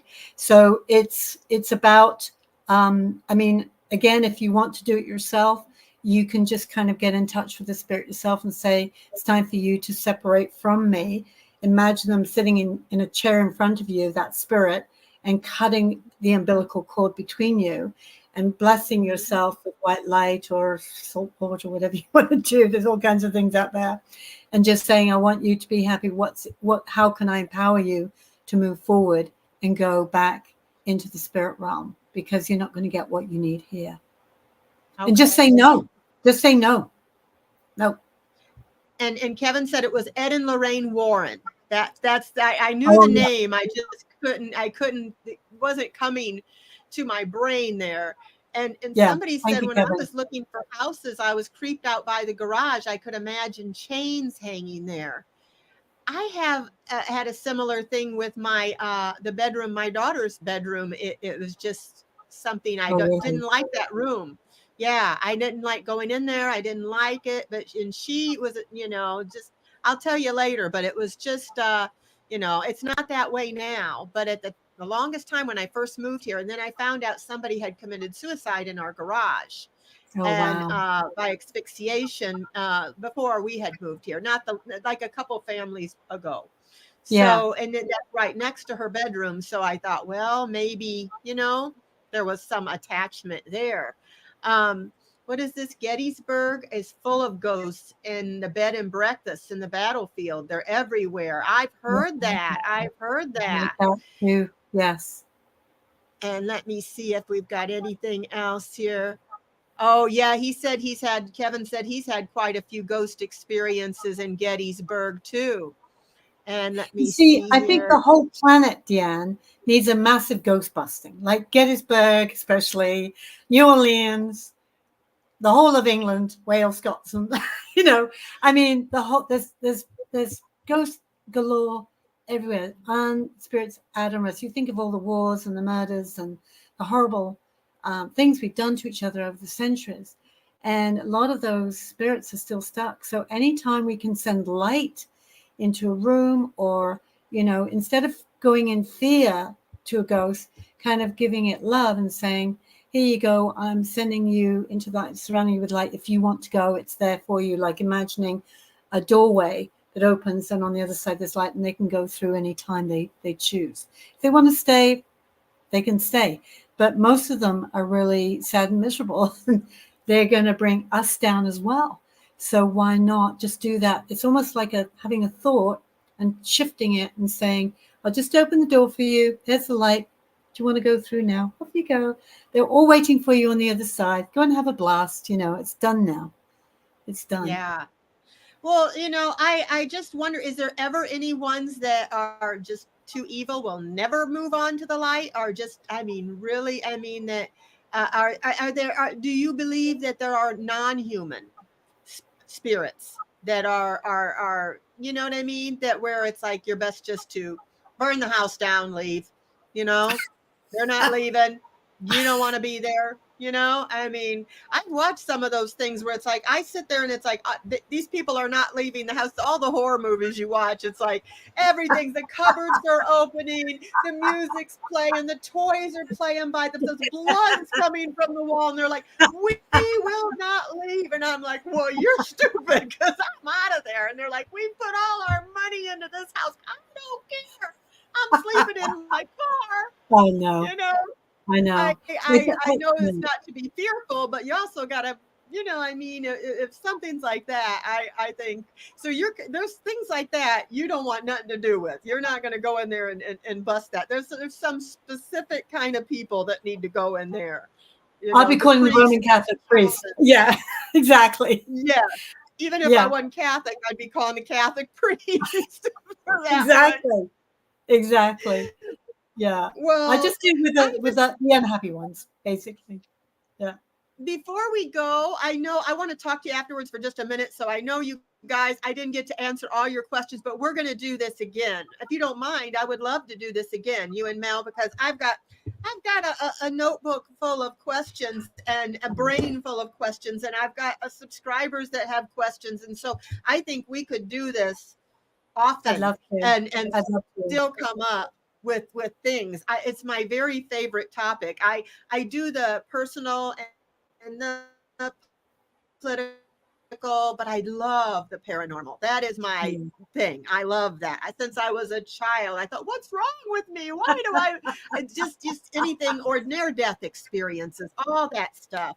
But before we go, I thought maybe you could tell people about your books, because a lot of people down here didn't realize that you had written some books and what they are and where they can get them. And then I have a couple of things to show them too. And then we can maybe sign off and then come back a different day and finish up. Okay. So thank you, Deanne. I really appreciate that. This one is my first one. It's called I Think I'm Psychic and You Can Be Too. And the reason why I wrote this was because so many people asked me how I became psychic. And my short answer was, if my mother hadn't been psycho, I wouldn't have become psychic. So it's written with humor.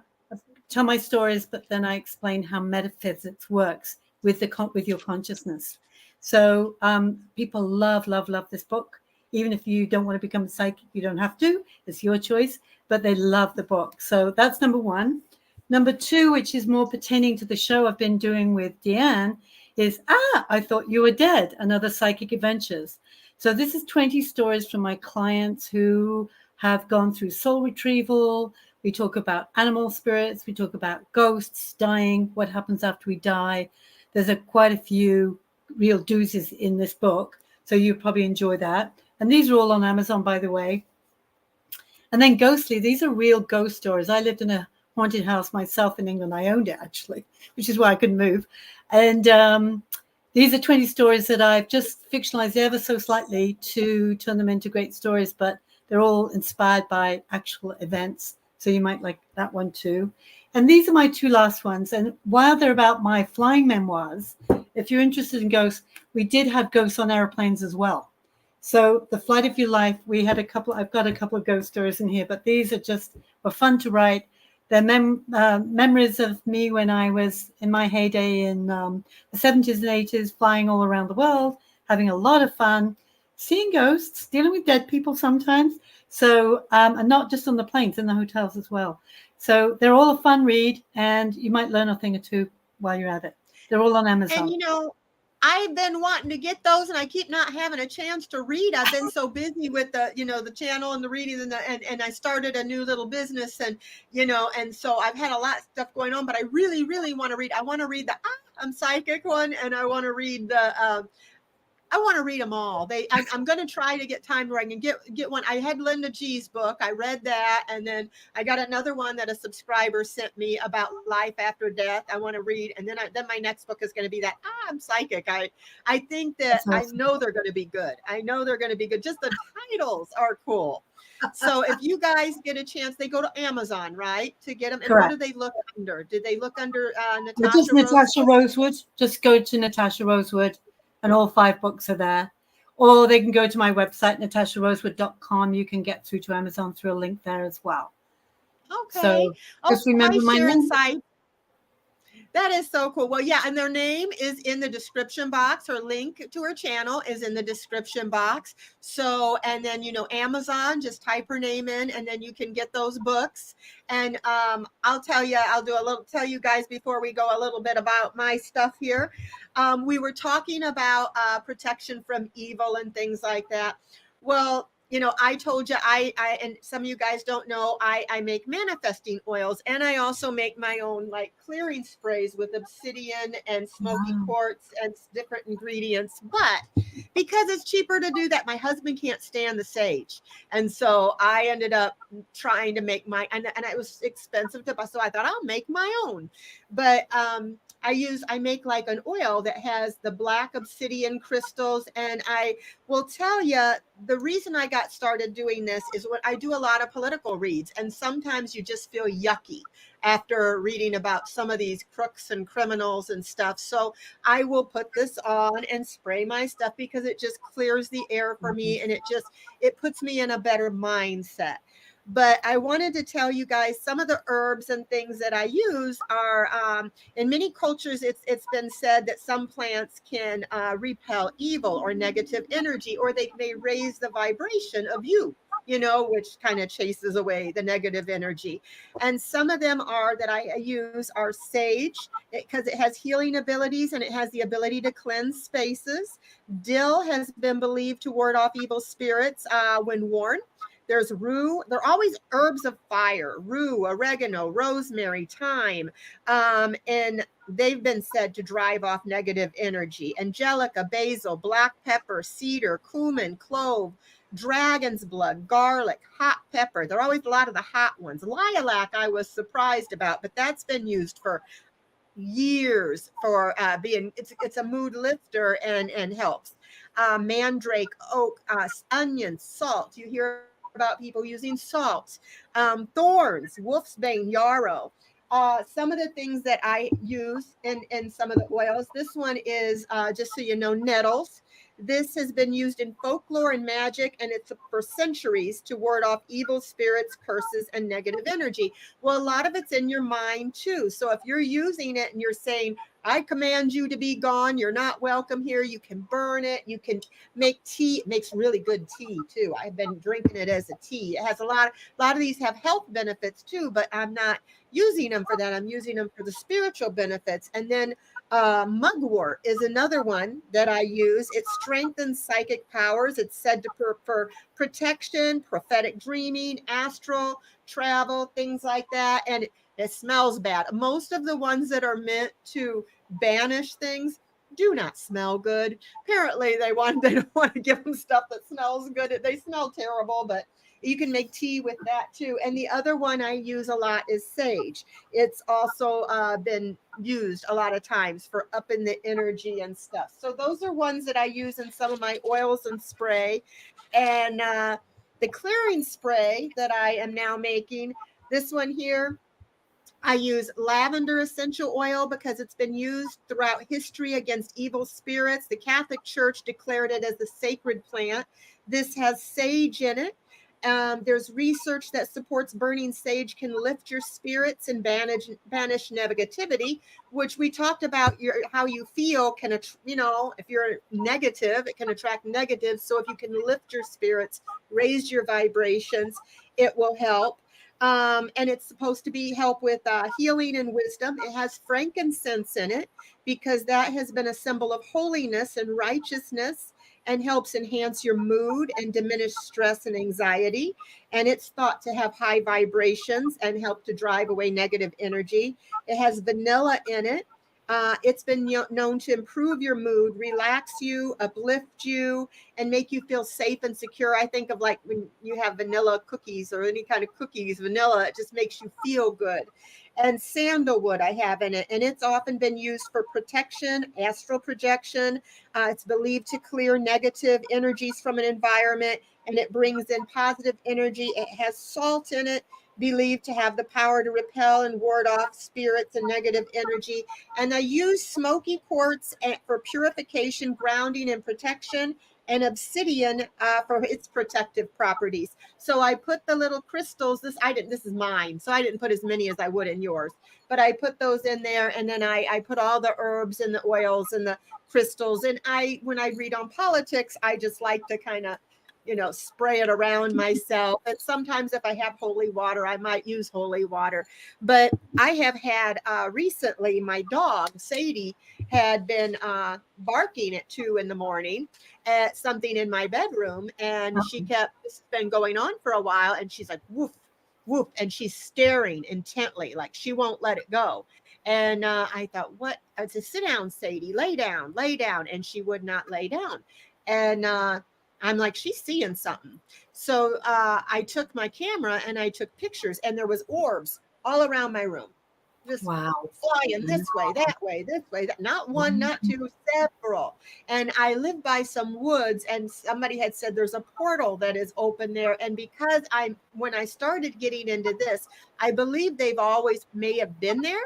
I just wasn't alerted to them because I didn't have a dog that was telling me, Mom, there's something here. Staring like, who are you and why are you here? And so what I did is that's another reason why I started using these. And I burnt me some mudwort, some nettles, some sage. And when I did that, I didn't have a feather. Usually you have a feather. I have a little pink fan, and I have here's my little cute little cauldron. Aww. And I was down the room and doing the corners and telling them to get out. And I was saying Psalms 91, and saying prayers of protection. And I command you to get out of my house. You are not welcome here. Actually, if they're good, I don't care. You go downstairs, but stay out of my bedroom, Yes. But yes. I did that, and it did seem to help. And then I used my spray. My poor husband, it's 2 in the morning. He goes, and I'm sitting here going, spray, spray, spray, spray, spray, spray. He wakes up, he goes, what are you doing? I'm like, nothing. Just pay no attention to the woman on the other side of the just go to sleep.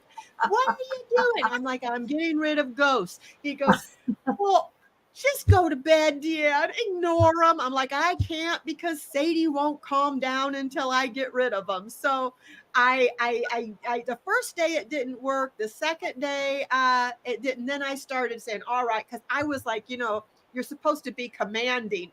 Well, I wasn't commanding because I didn't want to wake up my husband. And it's not very commanding to go, you guys get out of voice. I command you. So I just waited until Dale was out of the room the next day, and then I really cleared it out, and I was, commanding. I've got a bit of a question about that. Yes. You don't think they were fairies, do you? Fairies? Was the dog, was the dog being aggressive with them, or just kind of? No, just a little, like first staring, staring, then woof, woof. Yeah. Like, what are you doing here? Who are you? Why are you standing? I'm wondering if they were fairies because you're working with all these elements, right? Elementals, right? I never thought of that. Yeah. So that's maybe why they didn't leave, because they went, no, we're just coming. Actually, I almost want to say maybe because there were so many of them, and I've seen fairy lights, they're orbs, right? And there's a real difference in the energy. They kind of dance around a little bit. Yeah, some were big, some were little. They can be dead. They can be big, little, all shapes and sizes. Yes. But I've actually seen them in the woods where I used to live, and I thought it was very cool because they were just like, when you blow bubbles, it's just like all these different sizes, and they're kind of dancing around. So I'm wondering if they were fairies, Deanne. Well, I just did a show on fairies with the Irish grandma, and fairies do not have the best reputation. They can be good or they can be bad. They can bring good things or they can bring bad things. So I'm not too certain I want fairies around either. Okay. Yeah. Well, bring in the good fairies. Bring in the good fairies. Bring in the good fairies. I'll have to check that out. I'll have to have somebody do a read on that. But anyway, whatever I did, because after Dale had left the room where I wasn't having to whisper, and I went through with the mugwort and the nettles and the sage and the spray, and I was commanding them, they're gone. Now I haven't had any problems Awesome. for 2 days. Whether they'll be back, I don't know. But I never noticed it till I had the dog. Right. And I think that they maybe have been there. And well, we always hear walking up and down the steps. We see shadows in the basement. I have a Okay. certain room I don't like, but it Okay. was just feeling like I don't like that room. I don't know why I don't like that Okay. room, but I don't like it. But, Yeah. Well, you got to you know, trust your feelings, right? Trust your yes. And I feelings. did have Absolutely. a man stand over my bed one time. When I woke up, he was standing over me. He had a beard. He was a full-fledged Right. man standing over me, looking down on me, and I screamed bloody murder. And Dale, let me get this off of here. Dale he come running up the steps and he goes, "What's wrong?" And I'm like, "There was a man standing over," and I was awake. I saw him, but I don't know if I have that little bit of a mediumship starting to come out or what, because I'm starting to see things. I'm seeing like that. I see writing on my ceiling sometimes that is like a weird kind of old writing, and it won't go away, and I blink and it's still there, and I want to wake up my husband, but I know it'll go away as soon as he looks. I'm afraid, and then he'll think I'm crazy. So I'm just Yeah. looking at it.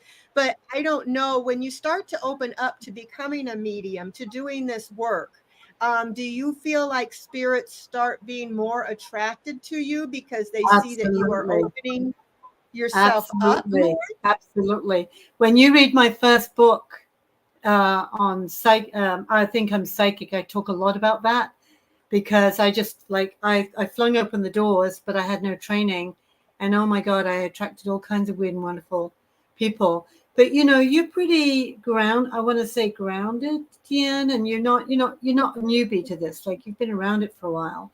So maybe just kind of have a filter of some kind and just say, maybe you're not open, you're open for business like between 5 and 6 in the evening or something, and that's it. Right. And then they got to leave you alone the Business rest of the time. hours. Yeah, Yeah, business hours. Yeah, the business rest of the hours time. after 5, we are closed. We are closed for spirits. That's right. Which The rest of the time I'm out to lunch. I tell my people, right?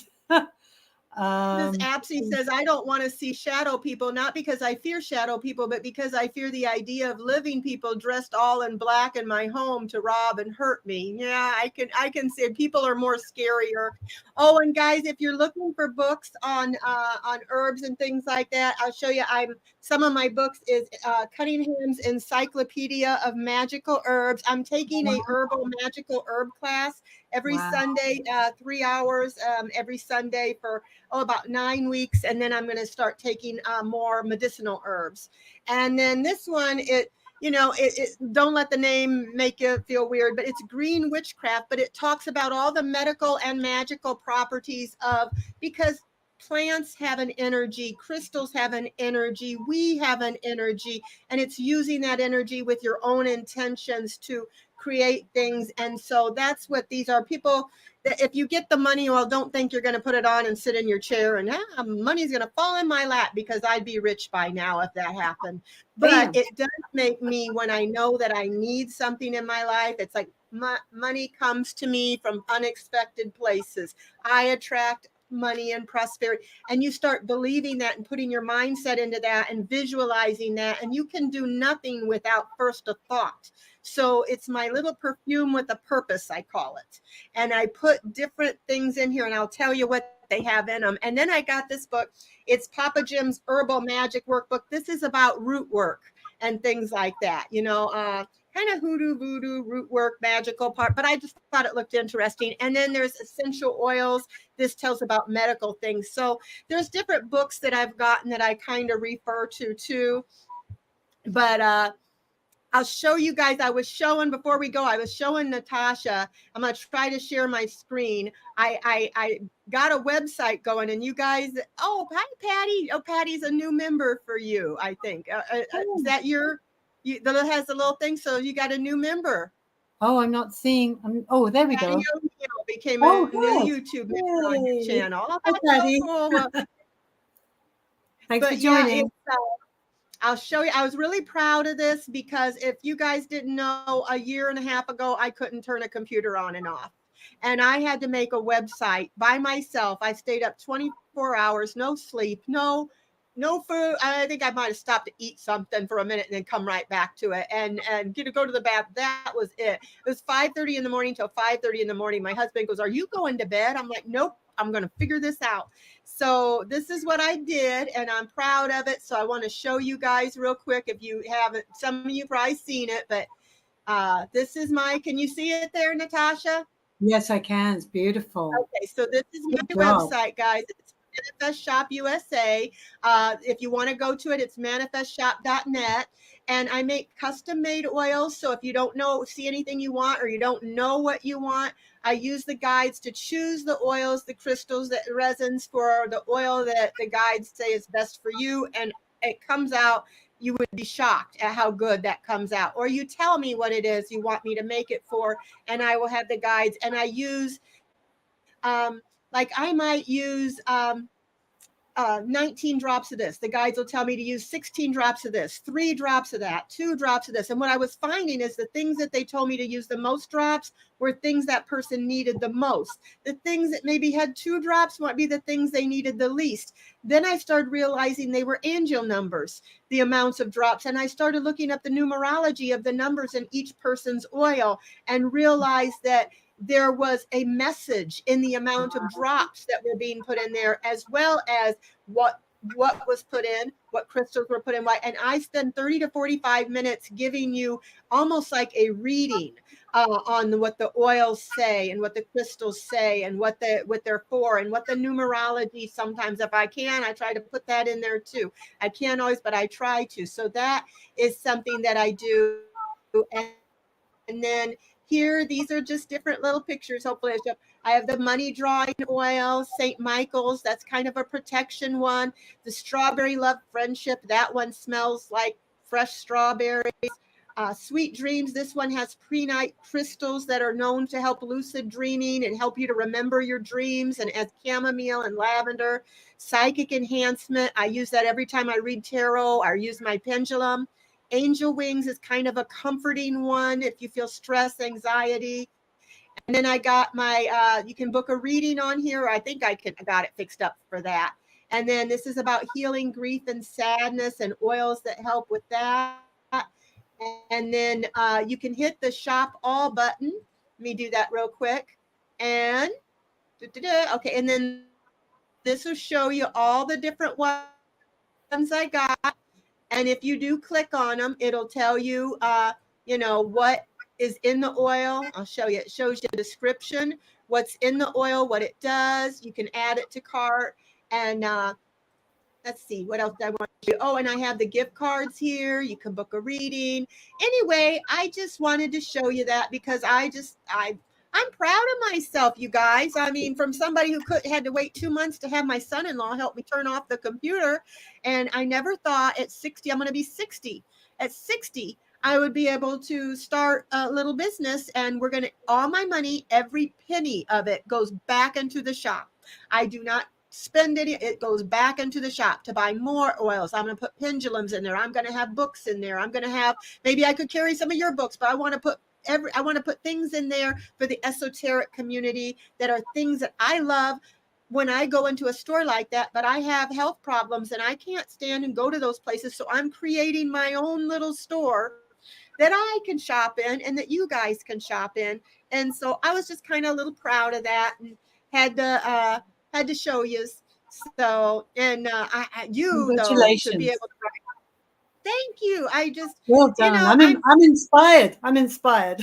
well, me too, by you. I mean, look at you writing 5 books and going to do a screenplay. And see, it just goes to show you, just because you get older doesn't mean you quit learning, doesn't mean you quit, exploring and doing new things. I love this kind of part of my life because I've always done what everybody else wanted me to. I've always tried to please everybody. I've always tried to make everybody else happy but me. And I've always put myself last. And I finally decided, and I've always loved this stuff, but had nobody I could talk to about it. So this community has kind of brought out the little witchy side in me that's always been there, that loves this stuff, and have people I can talk to about it that don't think you're crazy. Even if we are, then we're all crazy together. You know, These were fun. These were fun. At least we're fun. Normal is overrated. I just really what is normal? There is no normal. What right? is normal? Yeah. Well, it's like when I went to church, you know, you are in this box. This is how you believe. Don't talk to anybody outside the box. Don't think outside the box. Don't, you know, and I used to sit there and think when they'd preach, I think, well, does God have the same message? God, Spirit, Holy, whatever you want to call it, universe, have the same message for all of us? Are we all supposed to be the same? No, we're all individuals, and we have our own path, and we have our own likes, dislikes, and what a boring world it is if we would all be the same. Exactly. You know, exactly. Yeah.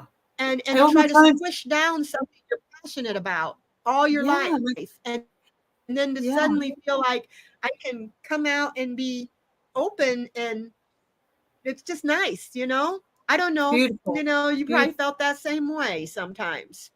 Yeah, I think I've always done. You guys, we gotta go. Yeah, we do. Yeah. You have always Thank done you, Deanne. Thank you for having me. And I'm looking forward to the next show. We Oh no, well, hang on for 1 second after. Oh, okay. And I will I will only keep you a minute. But you guys, thank you for coming and hanging out with us. Please subscribe to Natasha Rosewood. I've got her link in the description box below, and check out Amazon, her books, because I'm a little slow on the uptake, but I gotta find time to read. But I love to read when I get a chance, especially in the winter when it's cold and you can cover up and read a book. So, or I could do your Audible ones now. I could just put my earphones on and be doing my stuff and just listen to those. So now that I know you have those, I might do that. Well, give me you 6 guys months to get them done, Deanne. Oh, it's got 6 more months for those are done? Yeah. Oh, okay. Well, you let me know. Let me know when they're out. I will. So, but we'll be doing this again, you guys. You all have a nice night, and I've enjoyed it so much. I went double the time I meant to. So my husband and puppy are probably missing me. So and poor Natasha. Sorry. I normally don't keep people this long, but you're just so fun. It's hard to let you go. So, all right, everybody, you take care, and we will see you later. I'm going to go ahead and log off, and then hang on for just a minute, and I'll talk to you for 2 seconds when we go. Okay.